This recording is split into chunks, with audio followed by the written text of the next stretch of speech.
Hoje no Tira Dúvidas, a história do Morgante Jiu-Jitsu. Você conhece?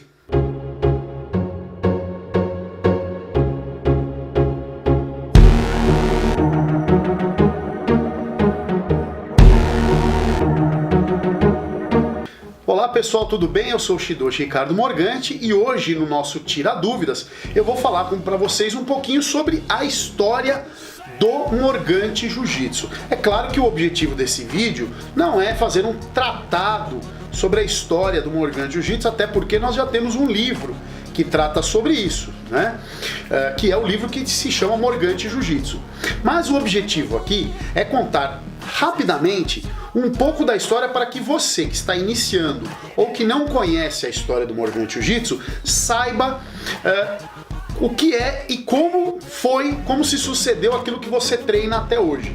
Bom, primeiro nós vamos nos remeter para o Japão na época dos guerreiros japoneses, né? É importante lembrar que o termo Jiu-Jitsu é um termo genérico, é um termo usado pelas famílias japonesas como sistema de defesa pessoal. Então todas as famílias possuíam o seu Jiu-Jitsu. Isso foi adotado por grandes mestres de casas de treino no Japão. Essas casas de treino, como eram denominadas, eram grandes mestres que treinavam os soldados guerreiros. Porque nós tendemos erroneamente a dizer que todo guerreiro no Japão era um samurai. Mas isso não é verdade. O samurai, na verdade, era alguém que servia a um suzerano, servia a uma pessoa importante, e ele dedicava sua vida a essa pessoa. Os guerreiros, eles tinham também um código de ética e também eram muito versados na espada, também versados no arco e flecha e no jiu-jitsu. Esses guerreiros serviam, dependendo da época, ao imperador ou à família Tokugawa, que dominou o Japão por muitos anos.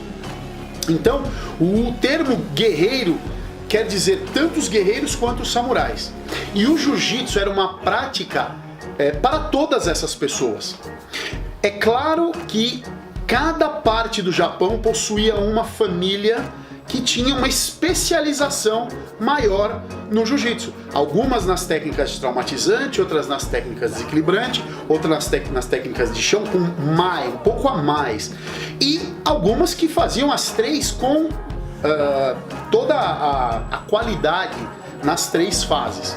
O fato é que na restauração Meiji, quando o imperador volta ao poder, ele institui que somente uma classe de guerreiros é que poderia ficar. Ele diminuiu muito o exército, né?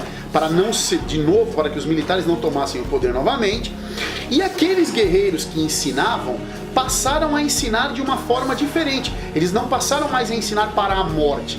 Eles passaram a ensinar com um objetivo filosófico, que até então a filosofia que era aplicada para o treinamento era simplesmente vencer para obter a vida, para manter a vida, quer dizer, eu vou matar para não morrer.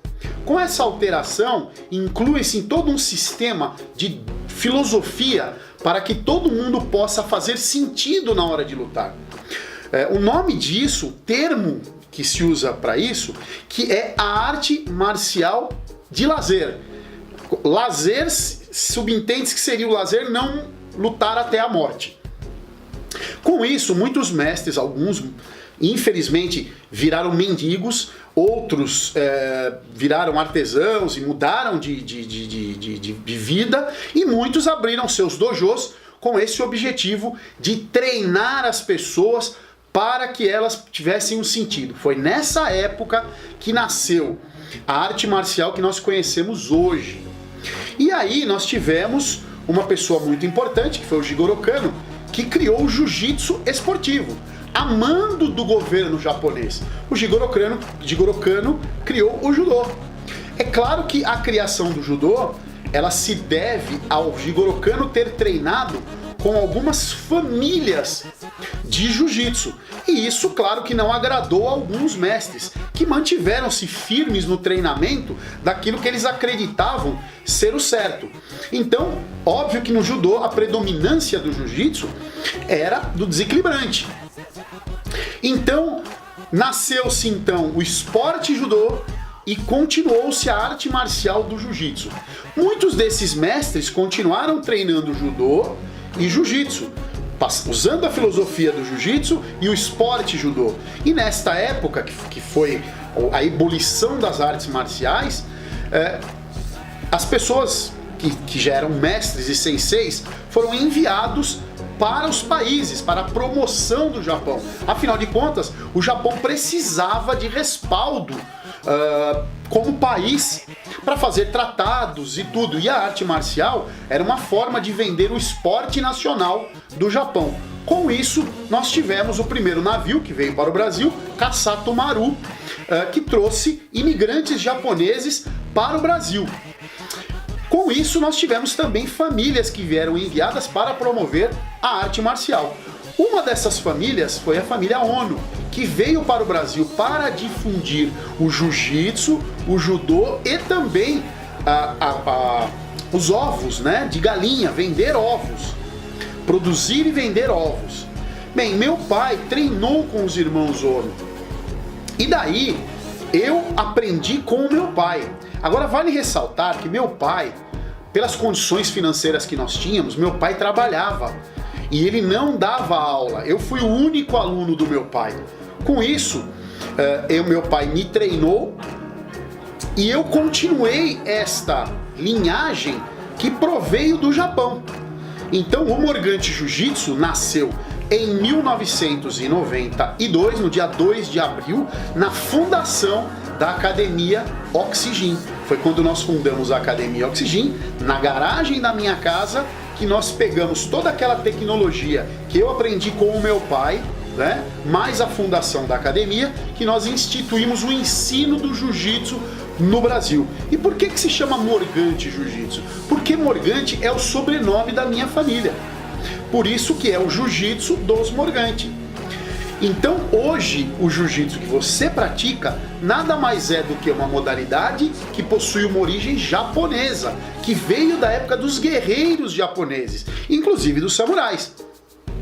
E hoje nós praticamos exatamente o mesmo traumatizante, o mesmo desequilibrante e o mesmo chão que os guerreiros praticavam naquela época. É óbvio que com uma diferença muito grande técnica, afinal de contas a evolução tanto do corpo das pessoas quanto das técnicas aumentou consideravelmente. E nós agradecemos por essa evolução. Então, pessoal, a partir de agora você já sabe a origem do Morgante Jiu-Jitsu e a história do Morgante Jiu-Jitsu. Em outros vídeos eu vou tratar desta saga de 1992 até os dias atuais. Tá joia? Um abraço para vocês e até mais!